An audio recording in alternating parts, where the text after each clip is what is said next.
Not every sports car gets the spotlight it deserves.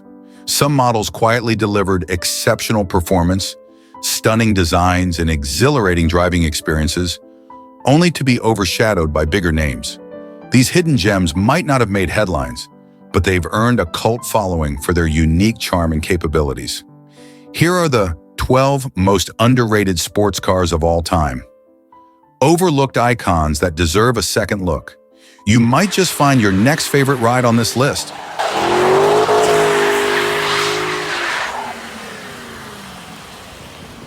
The Lotus Elan M100, 1989 to 1995, stands as one of the most intriguing chapters in the history of Lotus cars. It defied convention, challenged purist expectations, and redefined what a front-wheel drive sports car could achieve.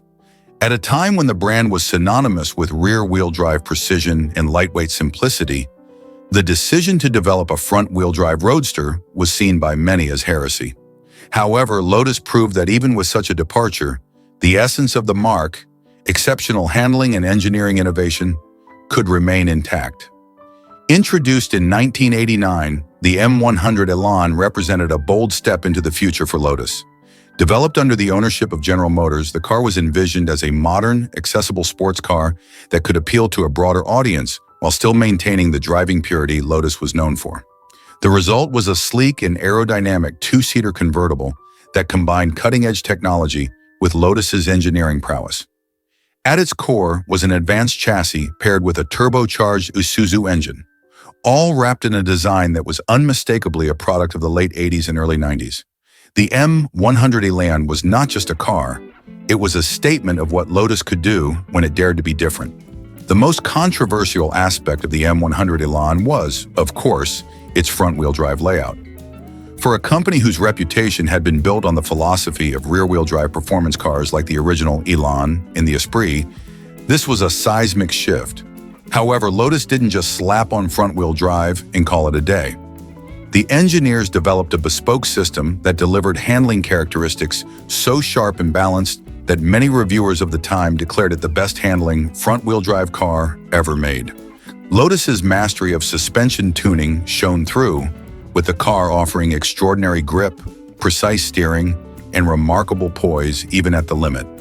This was a front-wheel drive car that could dance through corners with the agility of its rear-driven predecessors. Power came from a 1.6-liter turbocharged inline-4 engine sourced from Isuzu, producing 162 horsepower in its turbocharged guise. While not overly powerful by sports car standards, the lightweight construction, weighing just over 2,200 pounds, ensured brisk acceleration and lively performance. The engine was smooth, responsive, and delivered its power in a way that complemented the car's dynamic abilities.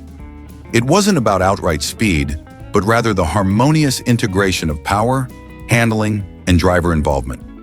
A hallmark of Lotus engineering, the exterior design of the M100 Elan was a product of its time, with smooth, rounded lines and a compact, wedge-like profile.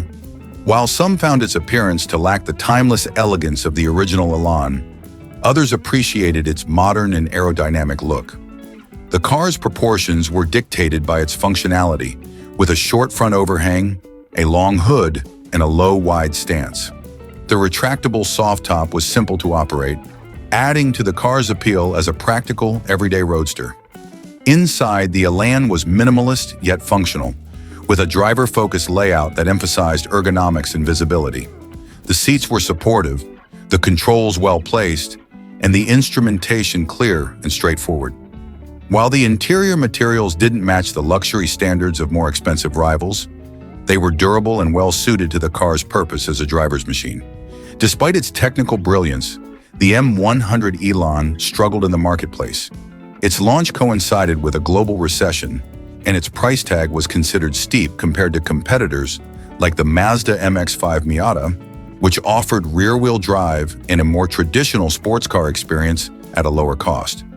Purists were also hesitant to embrace a front-wheel drive Lotus, and the brand's limited marketing resources under General Motors didn't help matters. By the time production ended in 1995, only around 4,500 units of the Elan had been built, making it a rare sight on roads today. In hindsight, the M100 Elan is often viewed as an underrated masterpiece. It showcased Lotus's ability to innovate and challenge norms while staying true to its core philosophy of building cars that are a joy to drive. The car's handling remains a benchmark for front-wheel drive performance, and its reputation has grown among enthusiasts who appreciate its unique place in automotive history. While it may not have achieved commercial success, the M100 Elan is a testament to the boldness and ingenuity that define Lotus as a brand. Owners comment, "It's the FWD sports car that drives like a Lotus should." This succinctly captures the essence of the M100 Elan. It's a car that defied expectations and delivered an experience that few could have predicted. For those willing to look past its unconventional layout, the Elan offers a driving experience that is uniquely Lotus, a blend of precision. The Subaru XT6, 1985 to 1991, is one of the most unique and daring cars of its era, a model that encapsulated Subaru's willingness to experiment and stand apart from its competitors. Born during a time when automakers were stretching the boundaries of design and technology, the XT6 wasn't just a car, it was a statement. From its spaceship-like design to its innovative engineering, the XT6 offered a package that was as bold as it was unconventional, embodying the forward-thinking ethos of Subaru in the 1980s. Yet despite its groundbreaking nature, the XT6 has largely been forgotten in the annals of automotive history, making it a hidden gem for enthusiasts who value individuality and innovation. The XT6 was an evolution of the Subaru XT, which had debuted in 1985 as a futuristic sports coupe designed to capture the imagination of a tech-savvy audience. While the original XT was already a striking vehicle, the XT6 took the formula a step further, adding a 2.7-liter flat-six engine to the mix. This horizontally opposed six-cylinder engine, producing 145 horsepower, was a rarity in compact coupes of the time and gave the XT6 a level of smoothness and performance that was unexpected for a Subaru. The engine's low center of gravity also contributed to the car's exceptional handling dynamics, a hallmark of Subaru engineering. One of the XT6's most significant features was its advanced all-wheel drive AWD system. At a time when most sporty coupes relied on front or rear-wheel drive, Subaru's AWD setup provided a distinct advantage in traction and stability, especially in adverse weather conditions. This made the XT6 not only a capable performer on winding roads, but also a practical choice for drivers in snowy or rainy climates. Subaru paired the AWD system with an innovative pneumatic height-adjustable suspension, allowing the car to adapt to varying road conditions and further enhancing its futuristic appeal. If the mechanical underpinnings were impressive, the XT6's design was even more so. The car's wedge-shaped silhouette, pop-up headlights, and dramatic angles made it look more like a concept car than a production model. Its sharply raked windshield and minimal overhangs gave it a dynamic, forward-leaning stance, while the massive glass area, including its wraparound rear window, added to its distinctive appearance. At a time when most cars adhered to conservative styling norms, the XT6 stood out as a daring alternative, challenging perceptions of what a sports coupe could look like. The interior of the XT6 was equally groundbreaking. Drawing inspiration from the cockpits of fighter jets, Subaru equipped the car with a digital instrument cluster, angular controls, and a unique single-spoke steering wheel. The driver's seat was electronically adjustable, and the dashboard was designed to wrap around the driver, emphasizing the car's sporty, driver-focused nature. While some might have found the interior design polarizing, there was no denying that it was as bold and innovative as the car's exterior. Despite its many virtues, the XT6 faced significant challenges in the marketplace. Its avant-garde design, while appealing to some, alienated more traditional buyers who found it too radical. The car's price was also a sticking point. The XT6 was more expensive than many of its competitors, making it a tough sell in a market that valued affordability. Compounding these issues was Subaru's brand image at the time, which was more associated with rugged utilitarian vehicles than sporty, high-tech coupes. The XT6 simply didn't fit into the mainstream perception of what a Subaru should be, and as a result, sales were limited. Today, the XT6 occupies a unique place in automotive history. It's a car that defied convention and showcased Subaru's ability to think outside the box, even if it wasn't fully appreciated in its time. For collectors and enthusiasts, the XT6 offers a rare blend of innovative engineering, distinctive design, and quirky charm. Its AWD system and flat-six engine make it a joy to drive, while its spaceship-like aesthetics ensure that it turns heads wherever it goes. Owners comment, "It's like driving a spaceship, and it handles like one too." This sentiment perfectly captures the XT6's essence. Behind the wheel, the car feels otherworldly, blending futuristic technology with Subaru's trademark practicality. It's a car that rewards those who appreciate its uniqueness. The Mazda RX-8, 2003 to 2012, is one of those rare vehicles that dared to defy convention, and in doing so, it carved out a niche as a unique, misunderstood gem. As the spiritual successor to the legendary RX-7, the RX-8 had big shoes to fill, and while it didn't entirely live up to its predecessor's halo status, it brought its own innovative approach to the world of sports cars. With its rotary engine, exceptional handling, and four-door practicality, the RX-8 offered an experience unlike anything else in its class. Yet its unconventional design and inherent mechanical quirks left it underappreciated by the broader market, making it an underrated classic today. At the heart of the RX-8 lies its most distinctive and polarizing feature, the rotary engine. Known as the Renesis, short for Rotary Engine Genesis, this 1.3-liter power plant was a masterpiece of engineering. Unlike traditional piston engines, the rotary used spinning triangular rotors to generate power, allowing for a compact and lightweight design that could rev to an astonishing 9,000 RPM in its high-performance configuration. The engine's smoothness and high-revving nature gave the RX-8 an exhilarating character that few cars could match, making it a joy to wind out on a twisty road or racetrack. However, the rotary engine was also the car's Achilles heel, notorious for its thirst for fuel and oil, as well as its relatively short lifespan, if not meticulously maintained. Despite its mechanical idiosyncrasies, the RX-8 excelled in the driving department. Built on a balanced rear-wheel drive platform with a near-perfect 50-50 weight distribution, the RX-8 delivered razor-sharp handling and remarkable agility. Mazda's engineers went to great lengths to ensure that the car felt light on its feet, with quick steering and precise feedback that allowed drivers to place it exactly where they wanted. Its chassis was communicative and engaging, making the RX-8 a true driver's car that rewarded skill and enthusiasm behind the wheel.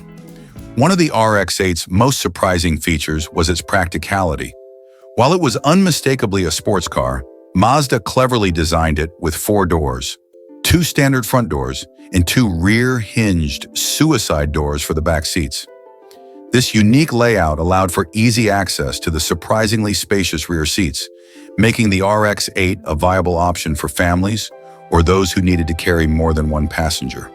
The trunk, while not cavernous, was sufficient for weekend getaways or daily errands, adding to the car's usability.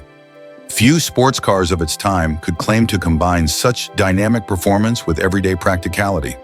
Aesthetically, the RX-8 was as unconventional as its engineering. Its swooping lines, flared fenders, and aggressive stance gave it a futuristic, almost concept car-like appearance that stood out in traffic. The design was a bold departure from the RX-7's sleek minimalist ethos, and while it drew admiration from enthusiasts, it also alienated some traditionalists who found its proportions unusual. The interior continued this theme of uniqueness, with a driver-focused cockpit that featured distinctive triangular motifs throughout, a nod to the rotary engine's shape. Despite its many virtues, the RX-8 struggled to gain widespread acceptance. Its rotary engine's inherent drawbacks, including high maintenance demands and poor fuel efficiency, deterred many potential buyers. Additionally, the car's lack of turbocharging, a hallmark of the RX-7, left some enthusiasts feeling that it didn't quite deliver the raw performance they had hoped for. Compounding these issues were emissions regulations, which ultimately led to the RX-8's discontinuation in many markets. Today, the RX-8 is often overlooked in favor of more conventional sports cars, but for those who appreciate its quirks, it remains a unique and rewarding machine. Its rotary engine, while challenging, is a testament to Mazda's commitment to innovation, and its handling dynamics continue to impress even by modern standards. For enthusiasts willing to embrace its eccentricities, the RX-8 offers a driving experience that's both distinctive and exhilarating. Owners comment, "It's a sports car you can take the kids in, if you trust them near the rotary." This lighthearted take captures the RX-8's dual personality, a car that's as practical as it is thrilling, provided you're prepared to take on the challenges of rotary ownership. For those who dare to embrace its unconventional nature, the RX-8 offers a rare blend of practicality, performance, and character that's increasingly hard to find in today's homogenized automotive landscape. The Fiat X1 1972 to 1989, is a car that epitomizes the phrase hidden gem. Conceived as a lightweight, mid-engine roadster for the masses, it broke the mold of traditional sports cars with its advanced design and engineering for its time. While often overshadowed by more powerful or well-known contemporaries, the X1 holds a special place in the hearts of enthusiasts who value sharp handling, Italian flair, and an intimate connection to the road. Its story is one of innovation, ambition, and a touch of mischief, hallmarks of Fiat's approach to creating a car that delivered driving pleasure in a uniquely accessible package. At its core, the X1 was revolutionary. Designed by Bertone and developed by Fiat, it brought a mid-engine layout, typically reserved for high-end exotics, to an affordable sports car. The positioning of the engine, just behind the driver and ahead of the rear axle, allowed for near-perfect weight distribution and balance. This setup, combined with a lightweight chassis, endowed the car with handling dynamics that were both precise and forgiving. Whether weaving through tight city streets or tackling a series of hairpin turns on a mountain road, the X1 felt agile and responsive, offering an experience that could rival far more expensive cars of its era. Under the hood, the X1 was modestly powered but still engaging. Early models featured a 1.3-liter inline-4 engine producing around 75 horsepower, while later versions upgraded to a 1.5-liter engine with about 85 horsepower.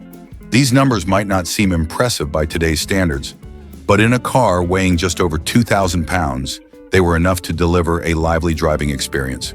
The engine's character encouraged drivers to use the full rev range, and the close ratio 4 or 5-speed manual transmission made each shift a delight.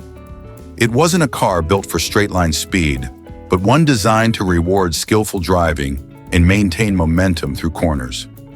The X1's design was another standout feature. Bertone's styling was daring and modern, with sharp, angular lines that gave the car a wedge-shaped profile.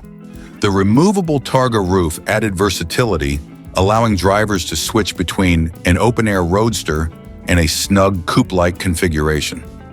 The design wasn't just about aesthetics, it also had practical benefits. The car's compact size made it easy to maneuver, while the mid-engine layout allowed for 2 storage compartments, one in the front trunk and another in the rear. This combination of style and practicality was rare among sports cars, particularly in this price range. Inside, the X1 was designed with the driver in mind. The cockpit was snug but purposeful, with a simple layout that placed the focus squarely on the driving experience. Controls were intuitive, and the seating position offered excellent visibility, which was further enhanced by the expansive glass area. The cabin wasn't luxurious by any means, but it didn't need to be. Every element was tailored to complement the car's lightweight, performance-focused ethos. One of the most impressive aspects of the X1 was its engineering ingenuity. Fiat incorporated safety features like crumple zones and a robust rollover bar, which were ahead of their time in the 1970s. These measures made the X1 one of the safest sports cars of its era without significantly increasing its weight. This focus on safety, combined with its mid-engine layout and balanced handling, made it a compelling choice for drivers who wanted both fun and peace of mind. Despite its many strengths, the X1 faced challenges that limited its mainstream success. Its small engine, while adequate for spirited driving, didn't deliver the kind of performance numbers that excited buyers looking for raw power.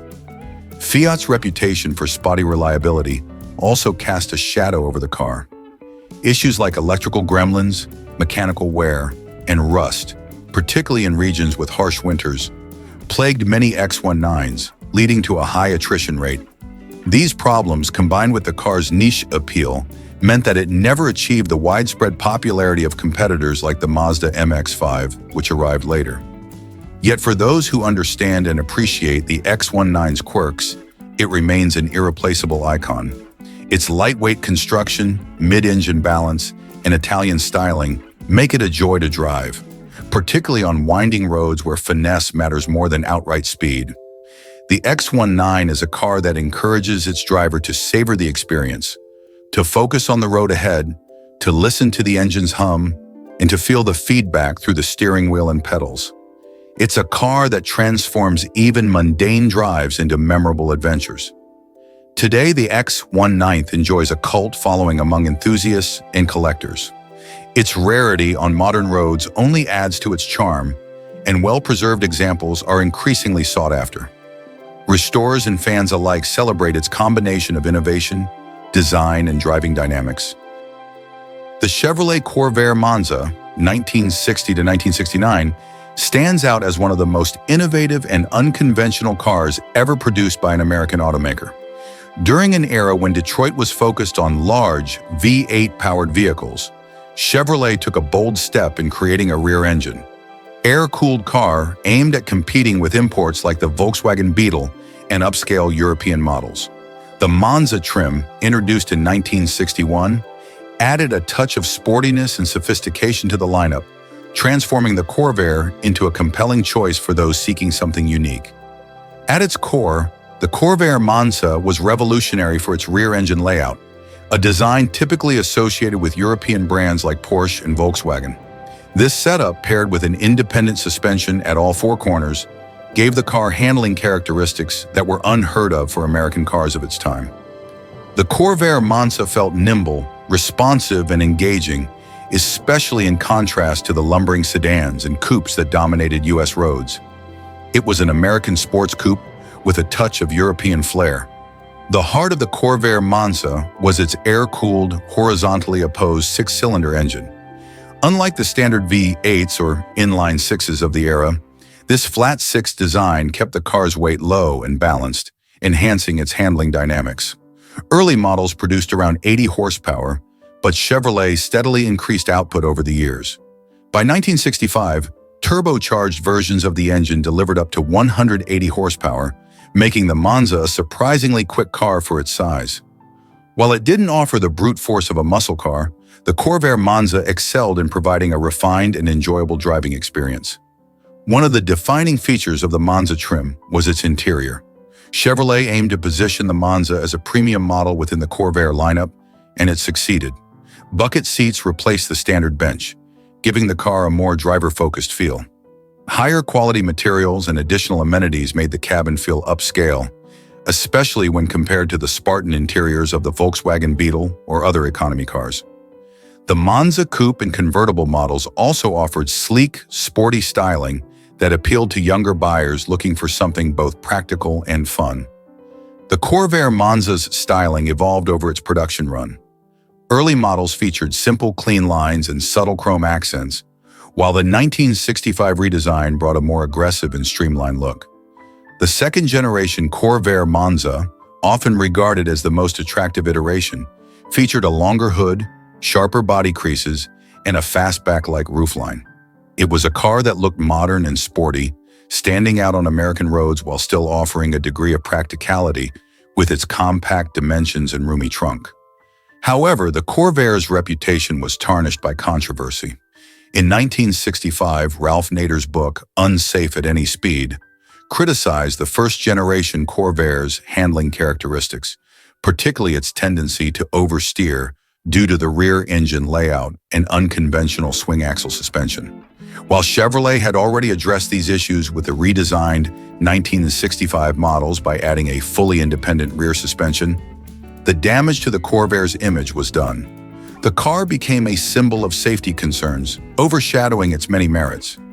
Despite the negative publicity, the Corvair Monza retained a loyal following. Its blend of innovative engineering, sporty design, and enjoyable driving dynamics earned it a special place in automotive history. Enthusiasts appreciated its willingness to challenge the status quo, offering an alternative to the muscle cars and boxy sedans that dominated the market. The Monza trim in particular demonstrated how Chevrolet could blend performance and sophistication in a compact package. Today, the Corvair Monza is celebrated as a classic car with character and charm. While it may never have reached the mainstream success of other Chevrolet models, it has become a favorite among collectors and fans of unconventional vehicles. Its quirks, once seen as flaws, are now part of its appeal. The air-cooled engine's distinctive sound, the responsive handling, and the unique design make the Monza a car that stands out at any gathering of vintage automobiles. Owners comment, "It's quirky, but once you're behind the wheel, you forget all the drama."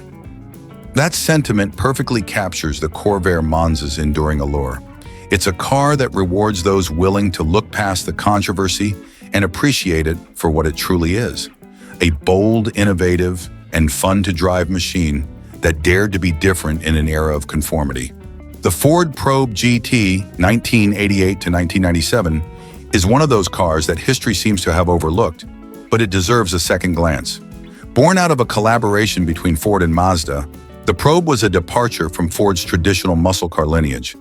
Originally envisioned as a front-wheel drive replacement for the Mustang, the Probe instead found its own niche as a sleek, sporty coupe with Japanese engineering underpinning its design. At the heart of the Probe GT's appeal was its performance and handling, especially in the first-generation models, 1988 to 1992. These cars were equipped with a turbocharged 2.2-liter inline-4 engine, shared with a Mazda MX-6. With 145 horsepower and 190 pound-feet of torque, the turbocharged Probe GT delivered brisk acceleration and was more than capable of holding its own against competitors like the Honda Prelude and Toyota Celica. The turbo spooled quickly, giving the car a playful and energetic character that was rare for a front-wheel drive coupe of its time. Handling was another area where the Probe GT excelled. Mazda's influence was evident in the car's suspension setup, which provided excellent cornering stability and a firm yet comfortable ride. While purists may scoff at the idea of a front-wheel drive performance car, the Probe GT demonstrated how well this layout could work when engineered properly. The car's relatively lightweight and responsive steering made it a joy to drive on twisty roads, and its road manners were well suited for both spirited driving and daily commutes.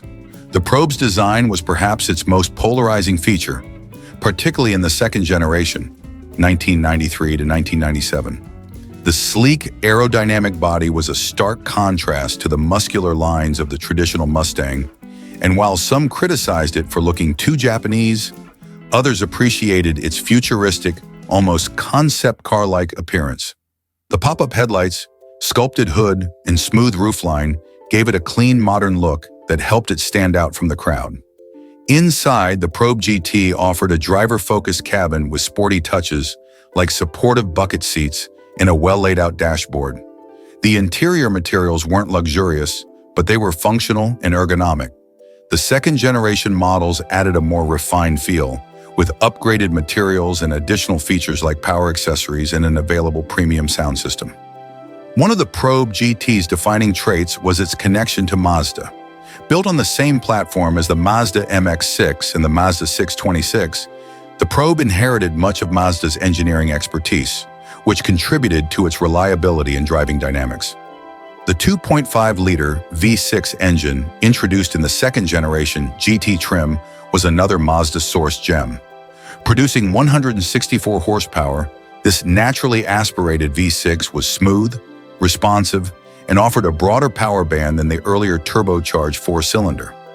It lacked the boosty excitement of the first-gen GT's turbo, but its linear power delivery and refinement appealed to a wider audience.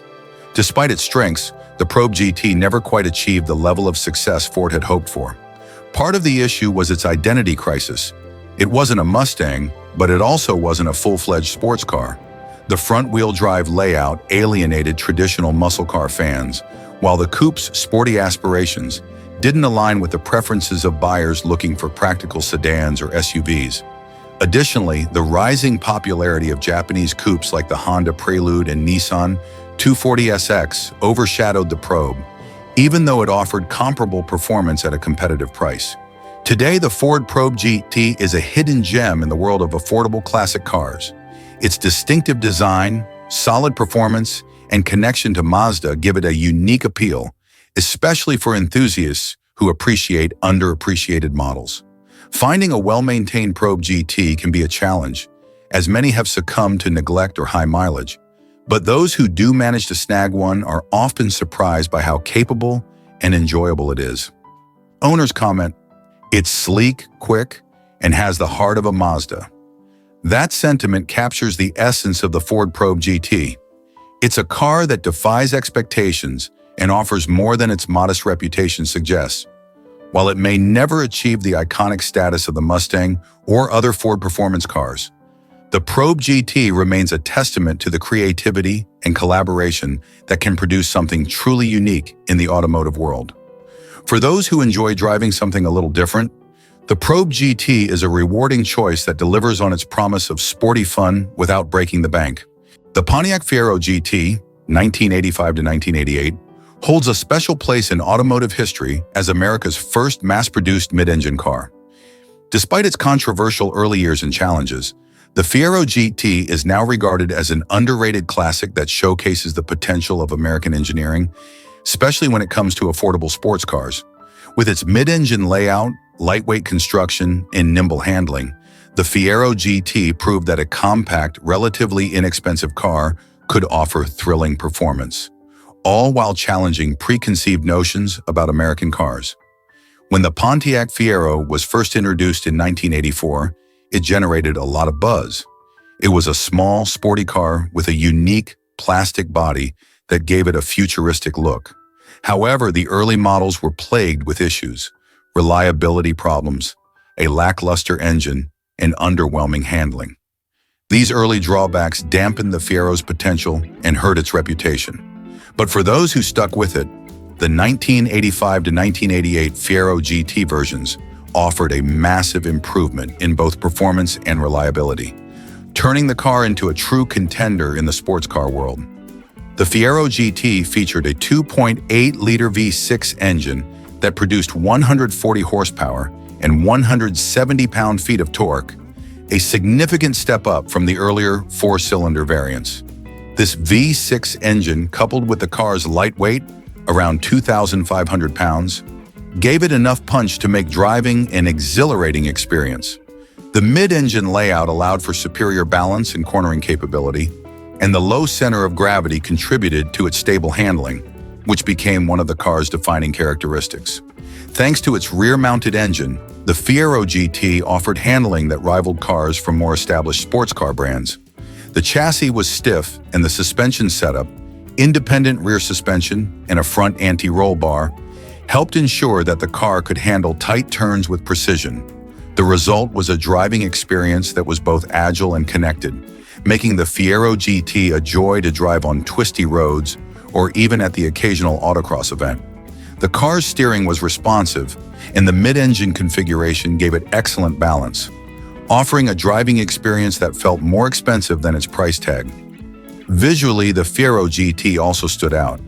It had a distinctive design with sharp lines and a low, wide stance that made it look fast even when standing still.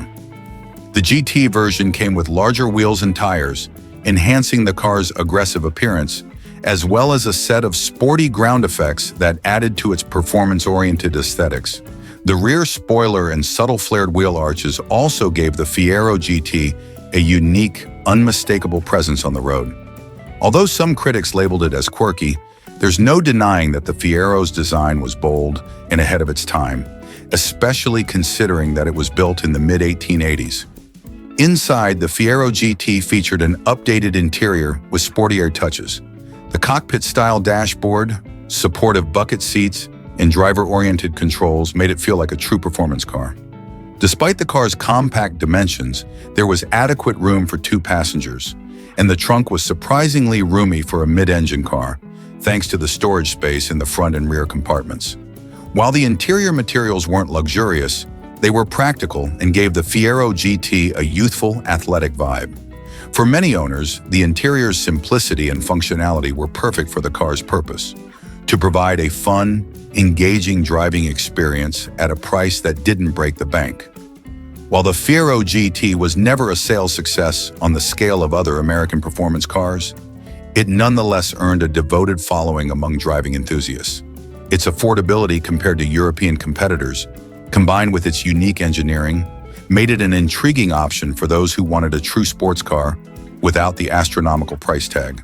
Additionally, the Fiero GT's rarity today, especially in good condition, has helped solidify its status as a hidden gem for collectors and enthusiasts alike. Despite its innovative nature, the Fiero GT faced an uphill battle in the marketplace. Many buyers were skeptical of the car's build quality and reputation, and Pontiac's relatively limited marketing of the Fiero didn't help. In addition, the mid-engine layout was still foreign to most American drivers, making the car seem exotic but not necessarily practical. Furthermore, production ceased in 1988 due to a combination of low sales and corporate restructuring at General Motors, leaving the Fiero GT to be remembered as a what-could-have-been car. Nonetheless, the Fiero GT's place in automotive history is secure, especially as it's now seen as an early example of American automakers trying to push boundaries and compete in the world of lightweight, mid-engine sports cars. Today, the Fiero GT remains a quirky, affordable. The Mitsubishi Starion, also known as the Chrysler Conquest in the United States, is one of the most underrated turbocharged sports cars of the 1980s. Produced from 1982 to 1989, this rear-wheel drive coupe was designed to compete with the likes of the Nissan 300ZX, Toyota Supra, and the Mazda RX-7. Yet it never quite garnered the attention or recognition it deserved. With its aggressive styling, a potent turbocharged engine, and a chassis that balanced handling and performance, the Starion Conquest was ahead of its time and remains a hidden gem in the world of 1980s sports cars. The Starion Conquest's design was striking, with sharp angles and an aerodynamic wedge shape that set it apart from the more rounded, softer designs of its rivals. Its low-slung body, wide stance, and angular lines made it look like a car from the future, a true 1980s icon. The bold, aggressive styling was complemented by functional elements like front and rear spoilers, wide fenders, and an intimidating front grille. With its pop-up headlights and sporty proportions, the Starion Conquest looked fast even when parked, and on the road it delivered a driving experience that matched its aggressive aesthetic. Under the hood, the Starion and Conquest were powered by a 2.6-liter turbocharged inline-4 engine that produced anywhere from 135 horsepower in the base models to a more robust 190 horsepower in the high-performance variants.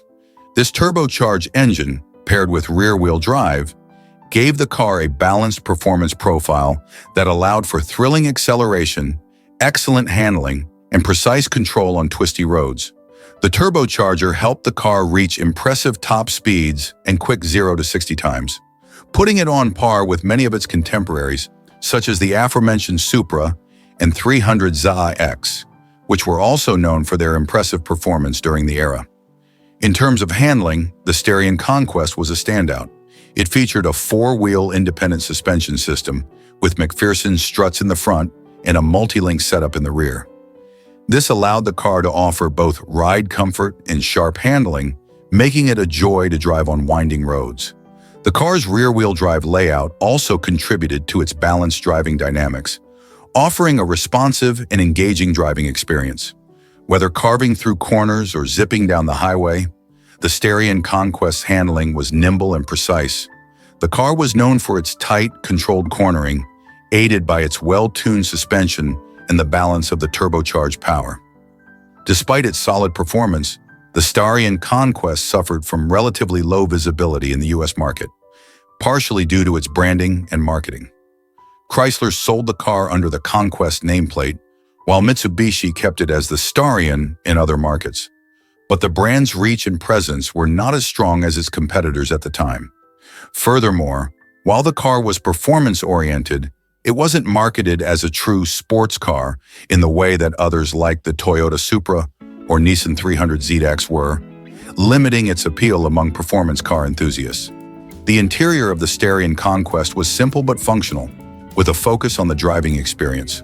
The cockpit-style dashboard wrapped around the driver, putting controls and instruments within easy reach. The seats were supportive and designed to keep the driver and passenger securely in place, even during spirited driving. However, the interior was not particularly luxurious, as the car was focused more on performance than comfort. Nonetheless, for those who appreciated the pure joy of driving, the interior was more than adequate and allowed the driver to focus entirely on the road. Despite its impressive performance and striking looks, the Starion Conquest didn't enjoy the same level of fame as other turbocharged sports cars of the era. This could be attributed to a combination of factors, including the underwhelming marketing, its relatively niche status in the US market, and the fact that it was somewhat overshadowed by better-known competitors like the Mitsubishi Eclipse, Mazda RX-7, and Toyota Supra. However, for those who did experience the car, it was often a favorite due to its performance, handling, and unique design. One of the biggest reasons the Starion Conquest is considered underrated is because it offered an exceptional value for money. The car's performance was on par with many of the higher-end sports cars of the era, yet it was priced significantly lower, making it an affordable option for driving enthusiasts who wanted a fast, stylish, and capable sports coupe without breaking the bank. The turbocharged engine and rear-wheel drive layout provided a fun driving experience, while the aggressive styling and futuristic design ensured that the car turned heads wherever it went. The car's reputation was also somewhat tarnished by its relatively high maintenance needs. The Honda Prelude Si, produced from 1988 to 2001, is a car that truly deserves more recognition than it typically receives. Known for its combination of sharp handling, innovative technology, and overall reliability, the Prelude Si was a standout in the sport compact car segment. Despite this, it often found itself overshadowed by more popular models in Honda's lineup, such as the Civic and Integra, which is a shame because the Prelude Si offered an experience that many cars of its time simply couldn't match. At the heart of the Prelude Si's appeal was its advanced four-wheel steering system, an innovation that was way ahead of its time. This system allowed the rear wheels to turn slightly in the opposite direction of the front wheels at lower speeds, enhancing maneuverability and providing a sharper turning radius. At higher speeds, the rear wheels would turn in the same direction as the front wheels, improving stability and cornering performance. The 4WS system was not only a testament to Honda's engineering prowess, but also a unique feature that set the Prelude Si apart from its competitors. While this technology was later adopted by other manufacturers, the Prelude Si was one of the first to offer it to the public, and it made a world of difference when it came to driving dynamics. The handling of the Prelude Si was truly remarkable. It was a car that felt nimble and responsive, hugging tight corners with ease, and delivering a driving experience that was both fun and engaging. Whether carving through mountain roads or navigating urban streets, the Prelude Si felt at home in virtually any environment.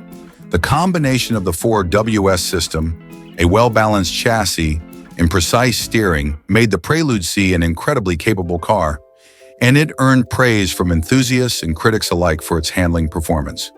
Another aspect that set the Prelude Si apart from its rivals was its overall build quality. Honda is known for making cars that last, and the Prelude Si was no exception. The fit and finish of the interior were top-notch, with a clean, minimalist design that emphasized functionality. The materials used were durable and felt premium for a car in its class. The cabin offered a comfortable driving position, with supportive seats that made longer trips more pleasant.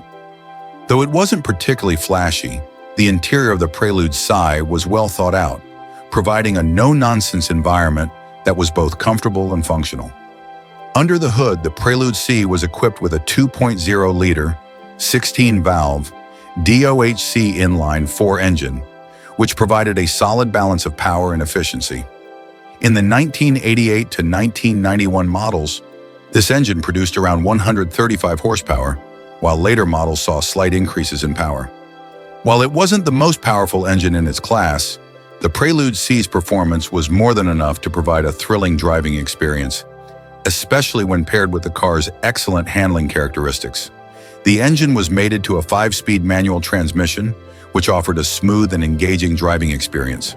The Prelude Si was also available with an automatic transmission, but the manual version was the one that truly showcased the car's sporty nature. One of the reasons the Prelude Si is considered underrated is that it was often overlooked in favor of other cars in Honda's lineup. The Civic, with its low price and reputation for reliability, was a top choice for budget-conscious buyers, while the Integra was a more performance-oriented model that attracted enthusiasts. While the Prelude Si offered a more refined driving experience, it didn't have the same level of attention or popularity as the Civic or Integra. This is unfortunate because the Prelude Si was more than just a mid-range option in Honda's lineup. It was a true driver's car that offered a combination of technology, performance, and quality that few cars of its era could match. The Prelude Si also had a timeless design that even today still looks fresh. Its sleek, sporty exterior lines with a low, wide stance and angular headlights made it one of the most stylish compact coupes of its time. The aerodynamic shape, complemented by a rear spoiler, gave the Prelude Si a performance-oriented look, even when it was parked. This design language helped the Prelude Si maintain its appeal throughout the years, and many owners still take pride in the car's appearance today. Despite its impressive attributes, the Prelude Si had a relatively short shelf life in the spotlight. The later years of the Prelude's production saw a shift in focus towards more mainstream cars, and the market for sporty coupes began to decline in favor of SUVs and sedans. As a result, the Prelude Si faded into obscurity, and its legacy was somewhat overshadowed by other Honda models. However, for those who had the privilege of owning or driving a Prelude Si, it remains a cherished and underrated classic. The Nissan Silvia S12, produced from 1983 to 1988, often flies under the radar when compared to its more famous successors, the S13 and S14. However, the S12 is a hidden gem with a unique blend of lightweight construction, rear-wheel drive dynamics, and a turbocharged engine option that still appeals to enthusiasts today. Although it didn't enjoy the same level of popularity as its later counterparts, the S12 Silvia was a remarkable sports coupe in its own right, offering an exhilarating driving experience and an undeniable 80s charm. One of the defining features of the S12 Silvia was its rear-wheel drive layout, which made it a true sports car in terms of handling. While front-wheel drive was becoming the norm for many affordable coupes during the 80s, the S12 stuck to the more traditional rear-wheel drive setup. This gave the Silvia the kind of balance and driving dynamics that are highly prized among enthusiasts today. With its relatively lightweight design, the car had a nimbleness that made it incredibly fun to drive, especially on tight, twisty roads or on a track. It was a car that rewarded a skilled driver with precise handling and a real connection to the road. What truly set the S12 Silvia apart from its competition in the 80s was the availability of a turbocharged engine. The turbocharged version of the 1.8-liter engine offered significant performance gains, with a noticeable boost in power and torque. While the non-turbo models were no slouches, it was the turbocharged version that gave the Silvia a real punch, making it a true competitor in the sports coupe market. The added turbo boost allowed the S12 to accelerate briskly and maintain a high level of performance, especially on the open road. Its combination of lightweight design and turbocharged power made it a delight to drive, and it quickly gained a following among those who appreciated its unique blend of performance and practicality. Despite the S12's impressive handling and turbocharged engine options, it didn't receive the same level of attention or popularity as the later S13 and S14 models. The S13, in particular, is often hailed as the defining Silvia of the 90s, with its aggressive styling, advanced technology, and more widespread appeal. Meanwhile, the S12 flew under the radar, overshadowed by the success of its more well-known successors. This is unfortunate because the S12 was an important step in the evolution of the Silvia, laying the foundation for the more refined models that would come later. The styling of the S12, Silvia also carried a distinct 80s vibe that has become nostalgic for many car enthusiasts. With its angular lines, pop-up headlights, and boxy shape, the S12 captured the essence of the era's automotive design language. While it wasn't as sleek or modern as the S13, the S12 had a certain charm that has earned it a loyal following. The design was understated but had a quiet confidence, and it looked the part of a performance coupe. Inside, the S12 featured a simple yet functional cockpit with sporty touches that enhanced the driving experience. The dashboard was driver-oriented, and the seats provided good support for spirited driving, making the S12 a comfortable and engaging place to spend time. The Silvia's relatively affordable price point also made it an attractive option for younger buyers looking for a fun, budget-friendly sports car. At a time when cars like the Toyota AE86, the Hachiroku, and the Mazda RX-7 were popular, the S12 offered a similar driving experience but with a distinct Nissan flavor. It may not have had the same iconic status as its contemporaries, but for those who drove it, the S12 offered a level of enjoyment and excitement that few other cars could match. It was a car that, despite not having the same widespread recognition, made an impression on anyone who got behind the wheel. Over the years, the S12 Silvia has become increasingly appreciated by collectors and car enthusiasts. Its relative rarity, coupled with its engaging driving experience in classic 80s styling, has made it a sought-after classic. While it may not have the same popularity or fan base as the later S13 or S14 models, the S12 has earned a place in the hearts of those who appreciate its unique blend of simplicity, performance, and style. For anyone looking for an affordable and fun-to-drive classic, the S12 Silvia is a car that punches above its weight. Owners comment, "It's got that 80s charm and loves to drift. What's not to like?" This perfectly captures the essence of the S12 Silvia. With its rear-wheel drive layout, turbocharged power, and lightweight design, it was a car that was ready to be thrown into a drift with ease. Whether you were looking for a car to take to the track or just a fun weekend driver, the S12 had the performance and handling characteristics to deliver an unforgettable experience. It's a car that, despite being underrated in its time, the Toyota Celica All-Trac Turbo, 1988 to 1993, is one of those rare gems in the world of performance cars that often gets overshadowed by other iconic rally cars of the era, despite being a groundbreaking vehicle in its own right. With its all-wheel drive AWD system, turbocharged 2.0-liter engine, and a connection to Toyota's rich rally history, the Celica All-Trac offered an impressive combination of performance, utility, and reliability that made it stand out in a sea of competing sports cars.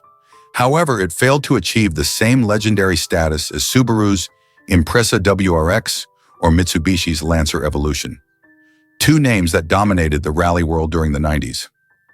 Nonetheless, the Celica All-Trac remains an underrated hero, beloved by those who appreciate its raw driving experience and its influence on the evolution of performance cars. The Celica All-Trac was a product of Toyota's motorsport ambitions in the Group A rally era. It was designed to compete with other turbocharged AWD rally cars, and its involvement in the World Rally Championship, EWRC, helped cement Toyota's legacy in motorsport.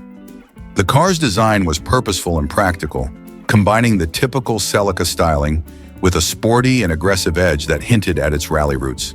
The All-Trac model was distinguished by its flared fenders, unique front and rear bumpers, and the wide stance, making it look every bit the part of a performance machine. Inside, the All-Trac was more utilitarian than luxury, with an emphasis on practicality for performance driving. Under the hood, the Celica All-Trac Turbo boasted a 2.0-liter, turbocharged four-cylinder engine, known as the 3SGTE. This power plant was capable of producing around 190 horsepower, which was impressive for the time. The turbocharged engine provided ample torque, especially in the mid-range, giving the All-Trac a satisfying punch when accelerating. Paired with the AWD system, the car offered superior traction, allowing it to maintain grip on various surfaces, making it incredibly fun to drive, especially on loose surfaces like dirt roads and gravel. perfect for those who wanted to take their performance car off the beaten path. The car's handling was further enhanced by its sport-tuned suspension, which balanced comfort and performance, making it a joy to drive both on the street and on more rugged surfaces. One of the most remarkable aspects of the Celica All-Trac Turbo was its rally pedigree. While Subaru and Mitsubishi's rally cars stole much of the limelight, Toyota's involvement in the WRC with the Celica All-Trac contributed to their dominance in the sport. The All-Trac Turbo was closely related to the car that won the 1990 and 1992 WRC Manufacturers' Championships, and it showcased Toyota's commitment to performance and innovation. It's clear that the All-Trac was designed with the rally enthusiast in mind, combining the brand's engineering prowess with cutting-edge technology that was influenced by Toyota's success in motorsports. Despite its impressive specifications and rally heritage, the Celica All-Trac didn't enjoy the same mainstream popularity as other turbocharged AWD models from Subaru and Mitsubishi. One reason for this might be that it was a bit more of a niche product. While cars like the Subaru Impreza WRX and Mitsubishi Lancer Evolution were marketed and designed with rally fans in mind, the Celica All-Trac was still very much a part of the Celica lineup, a car that was traditionally marketed as a more mainstream sports coupe. Toyota didn't focus on promoting the All-Trac as a pure rally car in the same way, which led to it being somewhat overlooked in the shadow of its competitors. Another possible factor in the Celica All-Trac's relatively low profile was its pricing. The car was expensive for its time, and with its turbocharged engine, AWD system, and sporty features, it may have been out of reach for some buyers who were looking for an affordable performance car. This made the All-Trac a more niche vehicle, catering to enthusiasts who were specifically seeking a rally-inspired car with the versatility to be used on various terrains. However, those who did choose the Celica All-Trac were treated to a truly remarkable driving experience. Whether on twisty back roads, slick mountain passes, or dirt tracks, the All-Trac provided superb handling and control. The AWD system made it feel like the car was glued to the road, providing confidence even in challenging conditions. The turbocharged engine delivered a satisfying surge of power, and the car's relatively compact size made it feel agile and nimble, especially when compared to larger, heavier performance cars. The Celica All-Trac Turbo also stands out for its ability to blend performance with practicality. It was a car that could be driven hard on the weekends, but it also offered the comfort and usability to be driven daily. The interior, while not as luxurious as some of its competitors, the Mazda MX-6 GT 1988 to 1992 may not have the same legendary status as its more famous sibling, the RX-7, but it certainly deserves recognition as an underrated performance car. While the RX-7 captured the spotlight with its iconic rotary engine and lightweight design, the MX-6 GT offered a more conventional, yet highly capable performance package with its turbocharged engine, front-wheel drive layout, and well-balanced handling. This sleeper coupe was designed to be quick, agile, and surprisingly fun to drive, yet it often went unnoticed by the mainstream performance car crowd. However, those who had the privilege of driving one or owning one quickly realized what a hidden gem it was. At the heart of the Mazda MX-6 GT was its turbocharged 2.2-liter inline-four engine, which produced 145 horsepower and 190 pound-feet of torque. While these numbers may seem modest compared to the performance cars of today, the MX-6 GT's relatively lightweight, around 2,600 pounds, meant it could punch well above its weight class. The turbocharged engine provided ample torque in the low to mid-range, giving it excellent acceleration and responsiveness.